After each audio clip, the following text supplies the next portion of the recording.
Hello viewers, আসসালামু আলাইকুম। ওয়াজিহাস ডায়েরিতে সবাইকে ওয়েলকাম জানাচ্ছি। আমার বাবার বাড়িতে ছোট্ট রুম ট্যুর ভিডিওটা নিয়ে আপনাদের সামনে হাজির হয়ে গেলাম। মূলত বাবার বাড়িতে যখন থাকতাম তখন এই রুমটাতে আমি স্পেশালি ঘুমাতাম বা সব কিছু করতাম। তো এই রুমটা একেবারেই অগোছালো ছিল, একেবারেই মানে খুবই খারাপ অবস্থা ছিল। তো রুমটাকে ছোট্ট একটা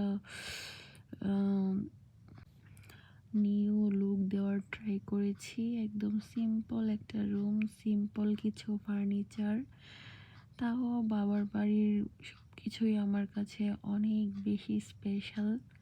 যতটুকু পেরেছি গুছিয়ে একদম পরিপাটি করে আপনাদের সাথে ছোট্ট একটা ব্লগ নিয়ে হাজির হয়েছি। তো কেমন লাগলো? যদি ভালো লেগে থাকে অবশ্যই কমেন্ট করতে